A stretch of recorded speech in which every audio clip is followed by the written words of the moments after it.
Imagine the cold, blue glow of a smartphone screen illuminating a face in the dead of night, eyes scanning a landscape of impossible standards.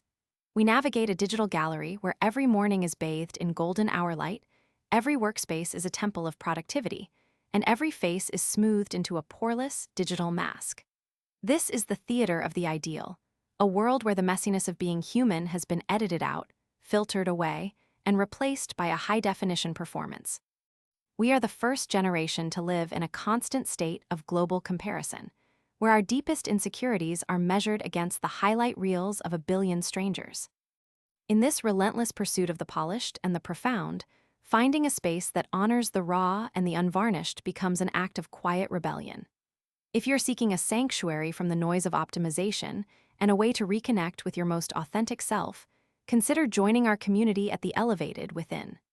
Together, we can peel back the layers of societal expectation to discover the quiet strength that lies beneath the pressure to be flawless. This is a journey toward the essence of existence, where we value the depth of the soul over the shine of the surface. The weight of this modern expectation has given rise to a specific, paralyzing terror known as atylophobia, the morbid fear of being imperfect. It is not merely a desire to do well, but a soul-crushing conviction that anything less than total excellence is a catastrophic failure. We find ourselves trapped in a loop of constant self-surveillance, checking our progress against a standard that does not actually exist in nature. This fear turns our hobbies into chores, our passions into performances, and our lives into a series of checkboxes that never seem to stay marked. This psychological trap is often misidentified as a simple drive for success, but its true name is maladaptive perfectionism. Unlike healthy striving, which focuses on the joy of the process and the possibility of growth, this mindset is an all-or-nothing prison where self-worth is tethered to a flawless outcome. If the work is not beyond reproach, the individual feels they are fundamentally broken, leading to a life lived on a knife edge of anxiety. We have traded the messy, vibrant reality of being a work in progress for the static, lifeless safety of a finished product. The digital mirror we hold up to ourselves has distorted our sense of community and scale. In previous eras, we compared our lives to the family living next door or the colleagues in our immediate circle, people who shared our human limitations and local struggles. Today, the algorithm presents us with a curated elite, a global selection of the most beautiful, the most wealthy, and the most productive people on the planet. We are no longer trying to keep up with the Joneses. We are trying to compete with an airbrushed, hyper-optimized phantom that exists only in the cloud. This constant state of comparison triggers a biological cost that our ancestors only experienced in moments of physical peril. When we see a peer achieving a milestone we have yet to reach, our brain perceives a threat to our social standing, releasing a spike of cortisol into the bloodstream. Our nervous system enters a state of high alert, as if a predator were lurking in the shadows, yet the predator is simply a photograph of someone else's vacation. Living in this perpetual state of fight or flight exhausts the adrenal glands and erodes our ability to find peace in the present moment. The paradox of this perfectionism is that it often leads to the very thing we fear most: stagnation. We experience the paralysis of procrastination via perfectionism, where the fear of making a mistake is so great that we cannot even begin the task at hand. The blank canvas, or the empty document, becomes a battlefield where every potential move feels like a risk to our identity. We tell ourselves we are waiting for the right moment or the perfect inspiration, but we are actually hiding from the possibility of being seen as mediocre. In this atmosphere of high-stakes performance, we lose the ability to enter the flow state, that magical zone where time disappears and we are fully immersed in the act of creation. Flow requires a willingness to lose oneself, to make mistakes, and to follow the intuition of the moment without the interference of the inner critic. Perfectionism, however, demands constant self-consciousness and a relentless focus on the final result. We become spectators of our own lives, narrating our failures before they have even happened, and in doing so, we kill the spontaneous spark of genius.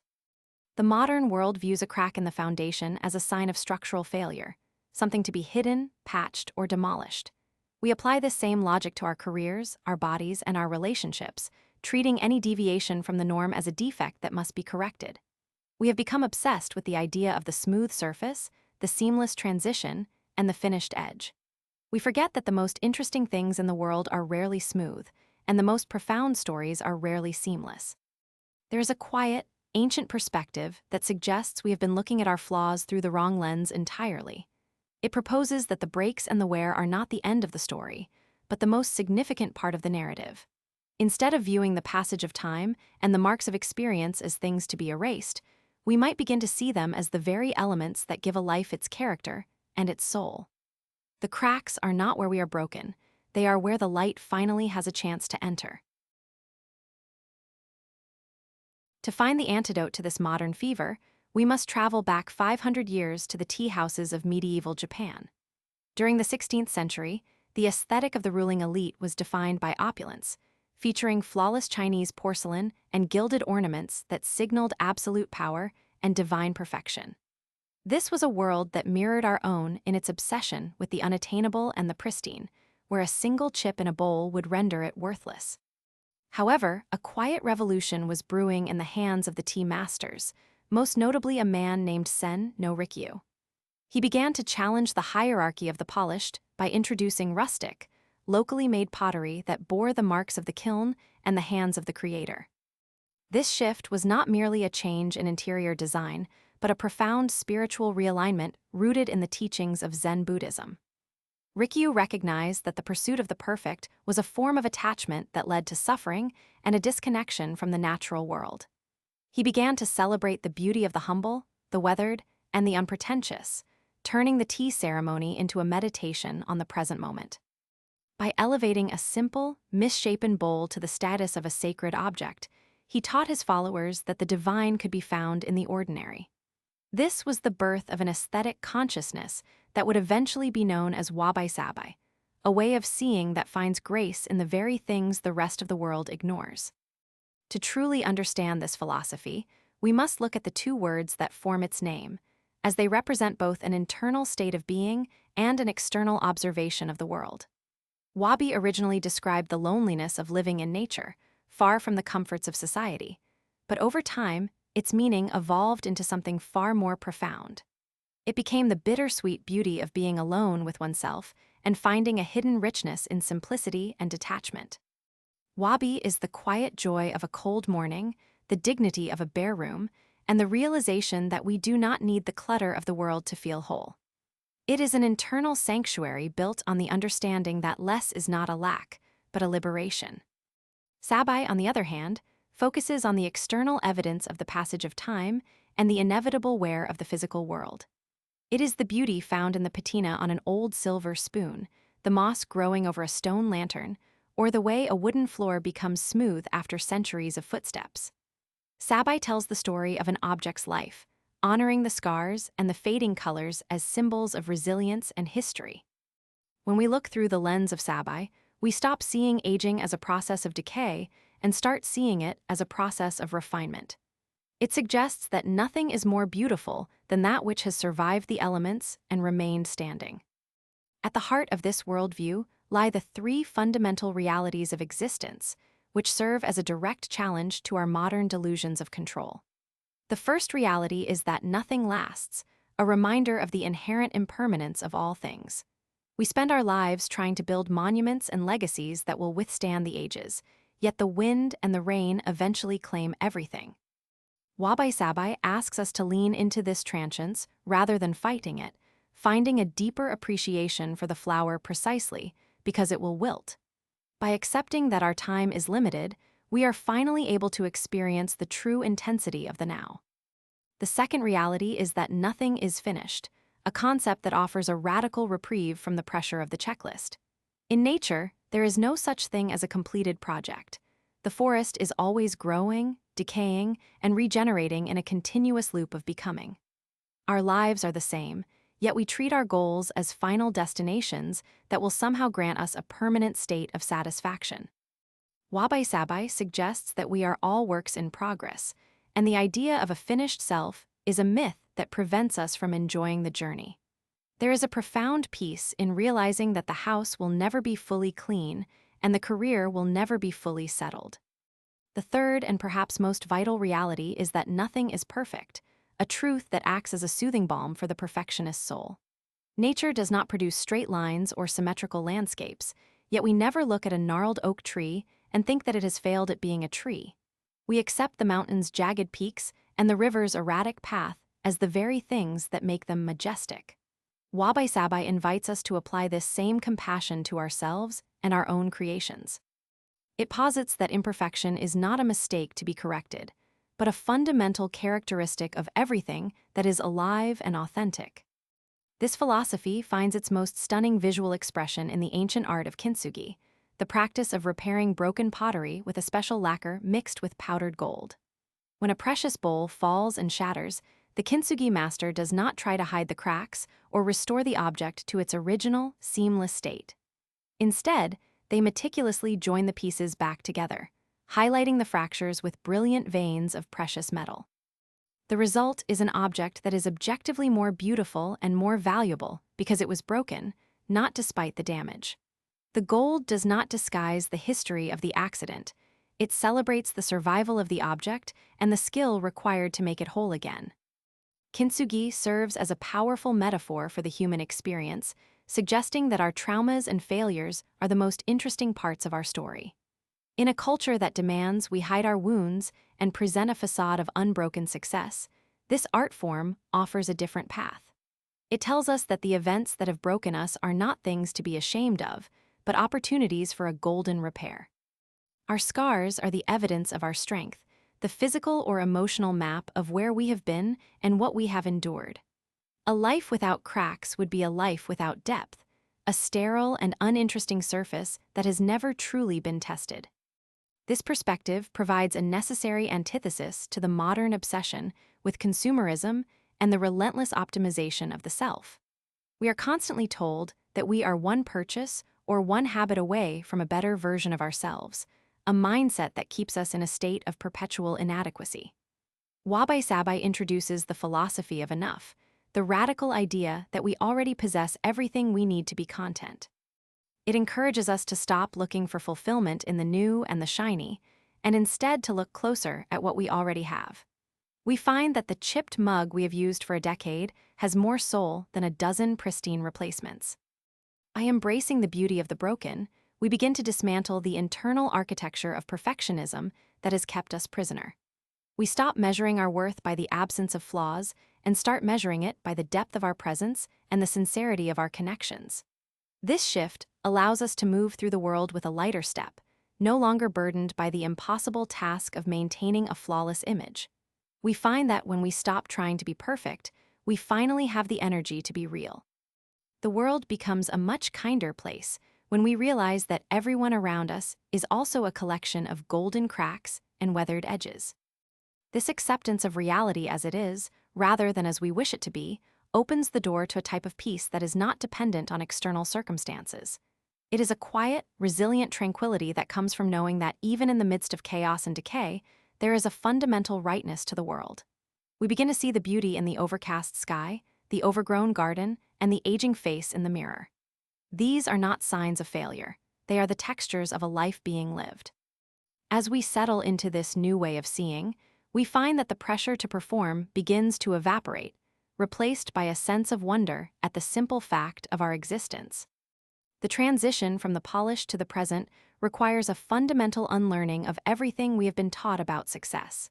It asks us to value the process over the product and the soul over the surface. This is not a passive resignation to mediocrity, but an active engagement with the richness of the human condition. It is the courage to stand in the middle of our messy, unfinished lives and declare that it is beautiful. In doing so, we reclaim our autonomy from the algorithms of comparison and return to the earth, to the tactile, and to the true. We find that the most profound art is not the one that is flawless, but the one that most clearly reflects the honest, aching heart of what it means to be alive. To move from the exhaustion of the modern world into the grace of the ancient, we must begin the process of the great unlearning. This is the difficult but necessary transition from the polish of the ego to the presence of the soul. For most of our lives, we have been trained in the correction mindset, a way of being that treats every deviation from the ideal as a bug in the system. We approach our careers, our bodies, and our very thoughts with the red pen of an editor, looking for the error that must be erased. This constant state of self-correction keeps us locked in a battle with reality, where we are always one fix away from being worthy of our own lives. The Wabi-Sabi path offers a radical alternative known as the connection mindset. In this way of seeing, the flaw is not a mistake to be hidden, but the very bridge that allows for true human intimacy. We do not fall in love with a statue. We fall in love with the way a person's voice cracks when they are moved, or the unique pattern of lines around their eyes when they laugh. These are the human signatures that allow us to find one another in a world of masks. By embracing the human element, we stop trying to be impressive and start trying to be known, which is the only true cure for the loneliness of perfection. This shift is not just an intellectual exercise, but a biological necessity that we can observe in our physical surroundings. We often wonder why we find the chaotic, asymmetrical sprawl of a forest so deeply calming, while a perfectly sterile, modern office building can feel like a source of low-level dread. In nature, there are no straight lines or right angles, yet there is a profound sense of order and belonging. Our nervous systems are ancient, designed to interpret the dappled light of leaves and the irregular rhythm of a stream as signs of safety and abundance. When we force ourselves into environments of clinical perfection, our brains perceive a lack of life, triggering a subtle but persistent stress response. The texture of reality is inherently rough, and when we try to smooth it over, we lose our grip on the present moment. Think of the difference between walking on a paved concrete sidewalk and a winding mountain trail. The sidewalk requires no attention, allowing the mind to wander into the anxieties of the future or the regrets of the past. The trail, with its roots and rocks and sudden turns, demands our full presence, grounding us in the physical world through its very imperfections. We are most alive when we are negotiating with the world as it actually is, rather than floating in the sanitized dream of how it should be.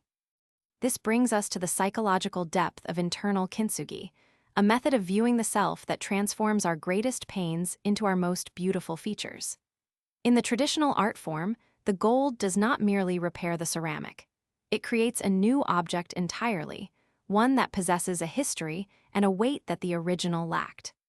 We must learn to apply this same golden repair to our own souls, looking at our personal traumas and failures not as structural defects, but as the very places where we have been fortified. A person who has never been broken may be pristine, but they are often brittle and lacking in the empathy that only comes from survival. It is through the cracks in our own history that we develop the capacity to hold the suffering of others. The gold we use to fill our internal cracks is the wisdom and the resilience we earned during our darkest hours. When we stop trying to pretend that we have always been whole, we allow ourselves to become complex and unique individuals. Our mistakes are the unique markings that distinguish us from the mass-produced expectations of society. To practice internal Kintsugi is to stand before the world and show the veins of gold that run through our character, proving that we have been tested and that we have chosen to remain beautiful. This is the ultimate act of self-sovereignty, refusing to let the world dictate what counts as damage and what counts as value. We see the power of this philosophy reflected in the paradox of excellence, where the greatest works of human creation are often defined by their deviations from the norm.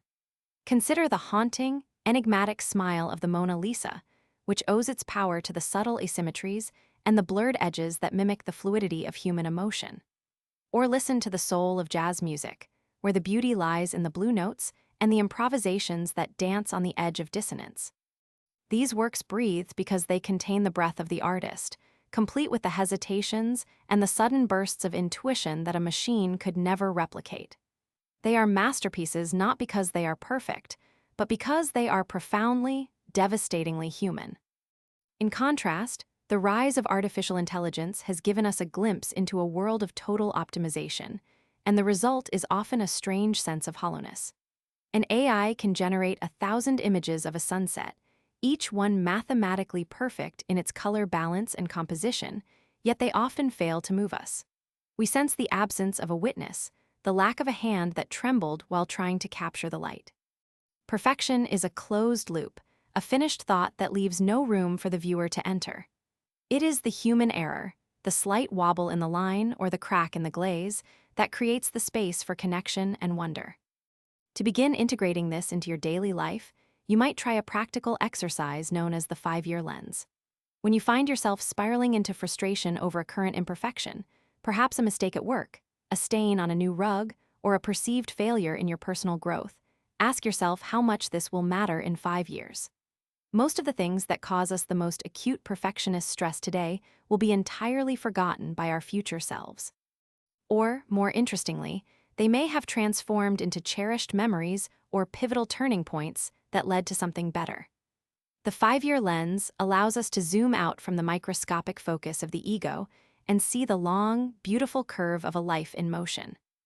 Looking back, we often realize that the moments we tried hardest to edit out were the ones that actually defined our trajectory. The job we didn't get led us to the career we love. The relationship that ended taught us how to truly value ourselves. By applying this perspective in the present, we can shorten the distance between the experience of a flaw and the acceptance of its purpose. We can begin to greet our imperfections with a sense of curiosity rather than condemnation. We realize that we are currently living through the stories we will one day tell with a sense of pride, including all the messy parts that feel so uncomfortable right now. The unlearning process requires us to stop seeing our lives as a series of problems to be solved and start seeing them as a landscape to be explored. We have been taught that if we can just reach a certain level of polish, we will finally be safe from judgment and pain. But safety is not found in the absence of flaws. It is found in the courage to be seen in our entirety. When we stop running from our shadows, we find that they are not nearly as terrifying as the effort it took to outrun them. We find a quiet, steady peace in the realization that we are allowed to be unfinished, even as we continue to grow. This journey from polish to presence is a return to the earth, a recognition that we are part of the same natural cycle as the changing seasons and the eroding mountains. We are not static products to be displayed, but living processes that are constantly shifting and evolving. To embrace Wabi-Sabi is to give yourself permission to stop performing and start existing. It is the realization that you do not have to be perfect to be extraordinary, and you do not have to be finished to be whole. The world is waiting for your authentic self, the one that is cracked, weathered, and radiantly alive. As we move deeper into this understanding, we find that our relationships begin to change, as we no longer demand perfection from those around us. We start to see the beauty in the quirks of our friends and the failings of our partners, recognizing them as the golden cracks in their own vessels. This creates a culture of grace, where we can all put down the heavy burden of our masks and breathe together. We find that the most resilient bonds are not formed in the light of our successes, but in the warmth of our shared vulnerability. The more we accept our own imperfections, the more we become a sanctuary for others to do the same. The texture of our days becomes richer when we stop filtering them through the lens of the ideal. We start to notice the way the light hits a dusty windowsill or the sound of the wind through a rusted gate, and we find these things beautiful because they are real. We no longer need the high-definition performance to feel that life is meaningful. The ordinary becomes sacred because we have finally developed the eyes to see it. We are no longer waiting for the perfect day to arrive. We are busy living the imperfect, beautiful day that is already here. This is the great unlearning, the realization that the life you were trying to fix was never broken in the first place. It was simply waiting for you to stop editing it so that you could finally start experiencing it. The polish was a cage, but the presence is a doorway.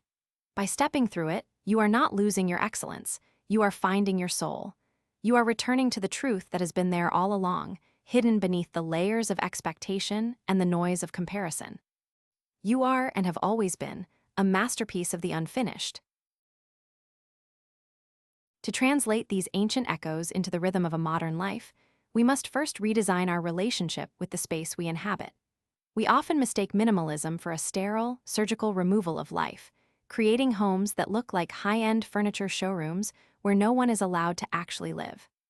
This hollow version of simplicity seeks to hide the evidence of our existence, favoring cold surfaces and hidden storage that suggest a life without friction. True Wabi-Sabi, or soulful minimalism, invites the opposite approach by surrounding us only with items that have earned their place through use and history. It is the difference between a mass-produced plastic chair and a wooden stool that has been smoothed by 3 generations of hands. When we choose to live with objects that carry a patina of age, we are creating a physical environment that validates our own aging and evolution.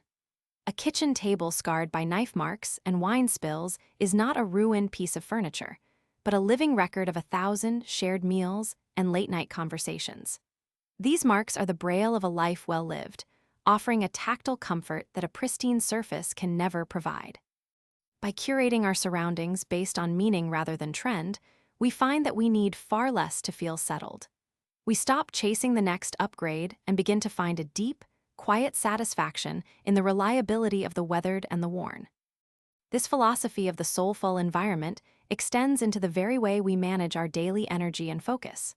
In the modern workplace, we are often paralyzed by the demand to produce something that is beyond reproach on the first attempt. This creative freeze is a direct result of the ego trying to protect itself from the perceived shame of a rough start. We forget that every masterpiece began as a messy, incoherent collection of thoughts that were allowed to exist in their imperfection. By embracing a rough draft mentality, we give ourselves the necessary permission to be clumsy, allowing the work to breathe and find its own shape without the suffocating grip of the critic. Moving from the pursuit of the perfect to the satisfaction of the done is a radical act of professional liberation. When we prioritize the act of completion over the fantasy of flawlessness, we find that our output actually increases in quality because it remains connected to the flow of life. A finished project that contains a few human inconsistencies is far more valuable than a perfect concept that never leaves the safety of our minds. This shift allows us to view our careers as a long-term practice of craft rather than a series of high-stakes performances.